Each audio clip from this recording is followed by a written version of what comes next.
গাছ একটি প্রাণ, তবে সেই গাছই যদি মৃত্যুর কারণ হয়ে ওঠে তাহলে তার থেকে বড় অভিশাপ আর কী বা হতে পারে। জীবজগতের ভারসাম্য রক্ষায় গাছের গুরুত্ব অপরিসীম, তা বলার অপেক্ষা রাখে না। তবে এই গাছই প্রাণীকুলের সর্বনাশ ডেকে আনতে পারে, এমনটাই দাবি বিজ্ঞানীদের। অস্ট্রেলিয়ার রেইন ফরেস্টে রয়েছে এমনই এক ধরনের গাছ যা নিমেষে কেড়ে নিতে পারে প্রাণ।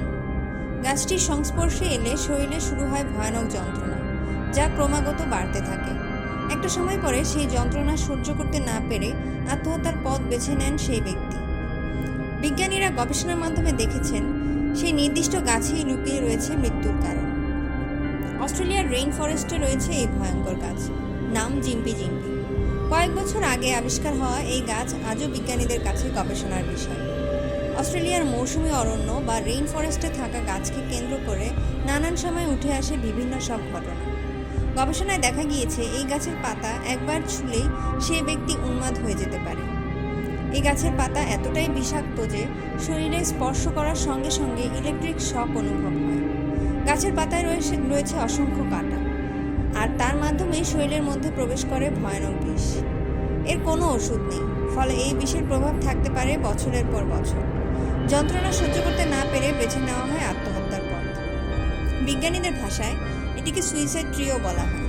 জানা গিয়েছে দ্বিতীয় বিশ্বযুদ্ধ চলাকালীন অস্ট্রেলিয়ার এক সেনাকর্মী এই গাছের পাতার সংস্পর্শে এসেছিলেন। শৌচকর্মের সময় ব্যবহার করেছিলেন জিম্পি জিম্পি গাছের পাতা। তারপরে দীর্ঘদিন তাকে যন্ত্রণায় হাসপাতালে ভর্তি থাকতে হয়েছে। অবশেষে তিনি আত্মহত্যার পথ বেছে নিয়েছিলেন।